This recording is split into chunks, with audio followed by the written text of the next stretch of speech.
네, 오라클에 대한 내용 자세하게 듣고 오셨는데 현재 오라클의 어닝콜도 진행 중인데 어닝콜에서도 좋은 이야기들이 계속 나오고 있는 듯합니다.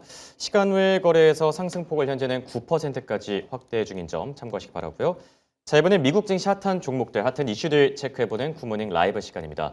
도매스의 유진투자증권의 김지혁 PB와 함께합니다. 안녕하십니까? 예, 안녕하십니까. 네, 간밤 미국 증시. 증시만 놓고 봤을 때는 조금 아쉬운 듯한 느낌도 있었는데 다행히 오라클이 좀 힘을 써주고 있네요.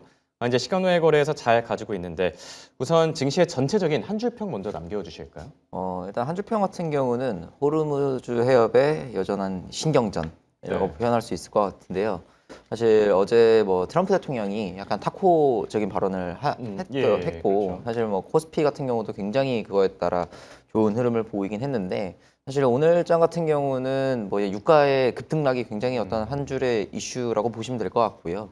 거의 70달러 초반까지도 떨어졌더라고요. 그랬었죠. 그래서 이제 그 떨어진 연유를 보게 되면 결국에는 뭐 에너지부 장관의 약간 에너지부 장관이 이렇게 트윗을 올렸다가 그게 또 삭제되는 해프닝이 네. 있었는데 또 결국 백악관이랑 이란 측도 뭐 둘 다 해당 내용이 사실이 아니다라면서 또 입을 맞추더라고요. 예, 맞습니다. 결국 이 호르무즈 해협을 이제 미국에 있는 군함이 조금 이렇게 보호를 해준다라는 얘기가 나오면서 아무래도 유가가 급락했던 경우가 있는데, 근데 뭐 결국에는 그게 다시 85불까지도 지금 올라온 수준은 있습니다. 근데 이게 또 긍정적인 시야로 바라보게 되면 그만큼 유가는 사실 이란 전쟁으로 이렇게 장기화돼서 올라가진 않는다라는 게 고착화될 만한 이슈는 아니라는 거죠? 맞습니다. 사실 어. 어떤 한 이슈에 따라서 이렇게 급등락을 할 수 있게 되면 사실 거의 지금 일단은 100불 이상 올라가는 거는 조금 어려울 수는 있다라고 생각을 하고 있습니다. 왜냐하면 에너지정보청에서도 일단은 지금 한 95불을 상한선으로 두고 향후 그렇더라고요. 2개월을 보고 있거든요. 네. 그래서 그런 점에 있어서도 지금 뭐 호르무즈 해협에 약간 긴장감이 좀 눈에 보이고 있지 않나라고 보고 있습니다. 네. 참 이게 국제 유가는 오를 때도 무섭게 오르고 빠질 때도 또 무섭게 빠지죠. 결국 증시 향방과 방향성 자체도 국제 유가 움직임에 따라서 당분간 좀 결정되지 않을까 싶고요.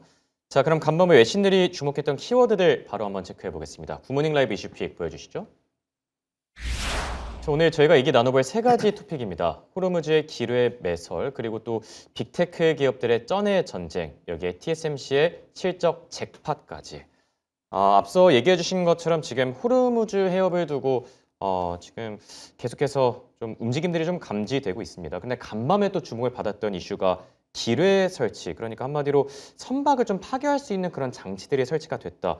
그리고 트럼프 대통령이 좀 경고성 발언을 남기기도 했는데 해당 내용들 좀 정리해 주실까요? 맞습니다. 이제 이란 쪽에서 호르무즈 해협에 이제 기뢰를 설치를 했다라는 이 속보가 이제 나오게 되면서 굉장히 유가 변동성이 또 급격하게 올라가기도 했고요. 이 기뢰라는 거는 결국 이제 유조선이 통과하지 못하게 약간 이 폭뢰라고 하죠. 이제 그렇죠. 폭탄이라고 보시면 될 것 같은데 결국 트럼프 대통령도 이에 대해서 굉장히 강경한 발언을 쏟아냈습니다. 그래서 더 공격적인 어떤 네. 이제 타격이 일어날 수도 있다라고 얘기를 하면서 특히 지금 20개의 이제 기뢰를 이제 설치하는 이 유주선도 이란의 군함이 좀 파괴가 됐다라고 얘기를 할 만큼 지금 굉장히 호르무즈 해협 쪽에서 큰 어떤 긴장감들이 그렇죠. 계속적으로 확인이 되고 있고요. 사실 위트코프 특사라고 해서 이제 계속적으로 이 우크라이나와 지금 러시아의 협상을 하고 있는 분이 계신데 이 중동 특사분도 얘기가 한다는 게 사실 이란 쪽에서 우리는 충분히 이제 트럼프 대통령도 협상을 할 여지는 있다. 근데 다만 이란이 어떤 이 협상에 대한 이 분위기를 지금 내보이지 않는다라고 얘기를 하고 있습니다. 그래서 그런 점에 있어서 약간의 어떤 정도 이제 협상의 테이블을 마련해 두고 있다라는 건 확인되고 있지만 뭔가 이란의 확실한 어떤 모멘텀이라고 하죠. 이제 확실한 어떤 모습들은 나오지 않는다라는 게 주요 쟁점이라고 보시면 될 것 같고요. 결국 그 지금 백악관에 있는 캐롤라인 레빗 이 대변인도 얘기하는 네. 게 트럼프가 이제 결국 군사적 목적을 달성을 하게 되면 조기 종전도 할 수 있다라고 그렇죠. 얘기를 할 만큼 어느 정도 이란의 종전에 대한 부분들은 계속적으로 좀 저희가 기대할 수 있는 부분이 아닌가라고 생각하고 있습니다. 네. 실제로 기뢰 설치와 관련해서 트럼프 대통령이 그런 얘기를 남기기도 했었죠. 뭐 기뢰 설치할 수도 있다. 그런데 설치한 게 하나라도 있으면 우리가 그냥 파괴해버리면 된다. 다 없애버리겠다라고 굉장히 강경한 스탠스를 다시 한번 취한 점 참고하시기 바라고요.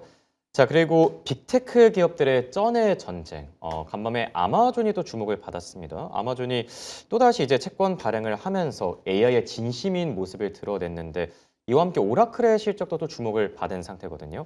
우선 아마존 쪽 상황 먼저 체크해 볼까요? 예, 아마존 같은 경우도 최근에 계속적으로 이 대출을 일으키고 있는데 사실 이번에 이 AI 인프라 투자를 위해서 거의 74조 원 정도 규모의 회사채를 발행했는데요. 여기에 무려 188조 원이 모였다고 합니다. 그래서 네. 사실 요새 나오는 이 사무대출 관련해서 굉장히 AI에 대한 어떤 불안감들이 계속 조성되고 있는데 있었죠. 사실 아마존이 이렇게 채권을 발행해도 여전히 돈이 모인다라는 거는 예. 그만큼 좀 어떤 정도 긍정적인 뉴스긴 하겠네요. 맞습니다. 그래서 음. 사실 뭐 그거에 대한 어떤 금리에 대한 부담에도 불구하고 계속적으로 기관 투자자들이 지금 AI에 대해서는 확신을 가지고 있다라는 점들이 좀 확인되고 있다라고 생각하시면 될 것 같습니다. 네. 거의 뭐 지금 시장 자금을 진공청소기처럼 빨아들이고 있다라고 합니다. 그동안 이 사모대출 쪽에 좀 불안감이 확산되기도 했었는데 그래도 아마존이 이런 부분들을 좀 재워주지 않았나 생각이 들고요.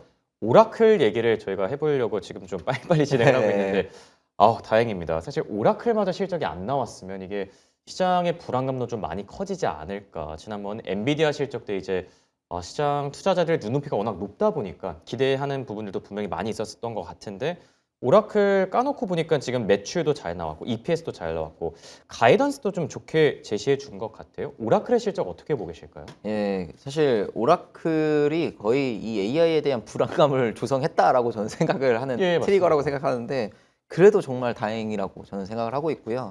사실 뭐 EPS조차도 예상이 1.7불 정도라고 예상이 됐는데 지금 1.79불 정도 굉장히 네. 잘 나온 부분들이 있고요. 특히 클라우드 부분에 있어서 이제 46억 달러 정도 예. 나왔다라는 점들이 조금 이제 괜찮아 보인다라고 생각하고요. 가이던스 쪽은 어떻죠? 가이던스 쪽도 사실 매출이 670억 불 정도로 지금 연간 전망을 내놓고 있고 설비 투자도 500억 불로 기준과 유지되는 모습들이 나오고 있습니다. 그래서 최근에 뭐 이 오라클의 인원들을 지금 뭐 1,000명 정도 감원한다는 소식도 계속적으로 나오고 있는데 그래서 네. 그 감원한다는 소식이 나오자마자 이게 돈이 없어서 감원하는 거 아니냐 AI 그랬었죠. 투자에. 예. 그래도 다행히 이제 이렇게 실적이 잘 나오게 되면 그래서 주가도 어느 정도 방어가 되는 선에서 AI에 대한 조금이라도 이제 불안감보다는 좀 훈풍 쪽으로 돌아가지 않을까라고 생각하고 있습니다. 네. 오라클의 실적 다시 한번 정리해드리면 EPS와 매출 예상보다 잘 나왔고 여기에 또 가이던스까지 좋게 제시해주면서 현재 시간 외 거래에서 9% 뛰는 점 참고하시기 바라고요. 어닝콜에서 또 CEO의 발언, 중요한 발언들 나오면 관련 소식들도 속보로 전해드리도록 하겠습니다. 그리고 지금 오라클뿐만 아니라 TSMC도 역대급 실적을 또 발표했다라고 하죠. 뭐 TSMC 이 잭팟 실적 어떻게 보고 계실까요? 사실 TSMC가 이게 매 월당 이 매출을 계속적으로 발표를 하는데 어떤 이게 반도체의 풍량계라고 저는 생각을 해요. 이게 예. 결국 바로미터라고 보이고 있는데 TSMC가 이제 1, 2월 누적 매출이 거의 이제 7,189억 달러 정도가 되는데 대만 달러로 이게 전년 동기 대비해서도 30% 증가가 됐습니다. 상당하네요. 예, 사실 이렇게 매출이 계속 전년 대비해서 30% 증가된다는 건 작년에도 이런 소식을 계속적으로 안내를 드렸는데 결국 이 말은 AI에 대한 투자가 반도체에 대한 투자가 그렇죠. 계속적으로 일어난다라고 보시면 될 것 같고요. 사실 1분기는 전통적으로 조금 이 반도체 입장에서는 좀 계절적으로 비수기적인 네. 부분이 있습니다. 근데 이제 2월 같은 경우도 또 영업일수도 짧았는데 그럼에도 불구하고 굉장히 이제 이 매출이 잘 나왔다라는 거는 뭐 엔비디아뿐만 아니라 브로드컴, 뭐 AMD 이 AI에 네. 대한 가속기의 주문이 계속적으로 이루어졌다라고 보시면 될 것 음. 같고요. 그렇기 때문에 지금 뭐 첨단 패키징에 대한 부분들이 계속적으로 나올 수밖에 없고요. 그 연결된 뭐 파운드리 업체들 계속적으로 지켜볼 필요가 있다라고 생각하고 있습니다. 네. 참 이 TSMC 같은 경우에는 매달 실적을 내놓을 때마다 정말 역대급 실적을 내놓고 있지 않나. 이 매출이 계속해서 상향되는 부분들도 참 긍정적으로 생각되는 부분이고요. 자, 그리고 특징적인 기업들에 대한 얘기를 나눠볼까 하는데 오늘의 첫 번째 특징주는 로빈후드를 준비해 주셨어요. 로빈후드는 좀 오랜만인 것 같은데 어떤 모멘텀들이 있을까요? 네, 사실 로빈후드가 굉장히 이제 작년 7월 정도부터 한 10월 정도까지 굉장히 크게 올랐다가 거의 네. 150불까지 갔었죠. 근데 그렇죠. 지금 한 75불 정도 선에서 위치되고 있는데 사실 이게 로빈후드를 이제 지금부터 좀 봐야 될 것 같다라는 생각이 드는 이유는 예, 좋네요. 아무래도 이제 뭐 클래리티 법안에 대한 부분들이 계속적으로 지금 움직이고 있고요. 지금 비트코인 네. 같은 경우도 거의 7만 불 선을 다시 또 올라온 부분들은 그렇죠. 있습니다. 그래서 뭔가 저점을 다지고 올라왔을 때 과연 이 비트코인과 관련된 뭐 여러 가지 기업들이 있겠지만 결국 그나마 조금 더 안정적인 기업이라고 하면 저는 로빈후드라고 생각이 되는데요. 아무래도 로빈후드는 뭐 크립토뿐만 아니라 최근에 RVI라고 해서 로빈후드 네. 벤처 인덱스 펀드도 같이 나왔습니다. 예. 이게 결국 일반 투자자들도 이런 비상장 유망 스타트업에 투자를 할 수 있는 펀드라고 보시면 될 것 같은데 물론 이게 펀드가 나오자마자 굉장히 좀 크게 하락한 부분들은 있지만 그럼에도 불구하고 이렇게 새로운 서비스를 계속적으로 내는 이런 부분들이 조금 되게 고무적이다라고 표현할 수 있을 것 같고요. 네. 그뿐만 아니라 이 토큰화대한 부분들이 계속적으로 이제 로빈후드가 앞서 나가는 모습들은 있습니다.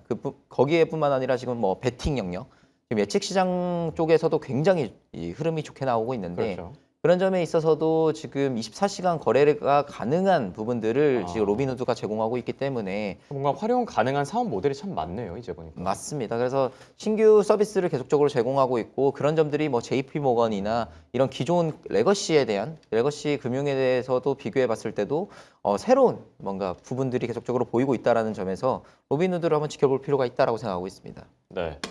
로빈후드가 급등한 이후에 상승분을 많이 반납하긴 했지만 앞으로 조금 지켜보는 게 좋을 것이다. 이런 투자 조언을 남겨주셨고요.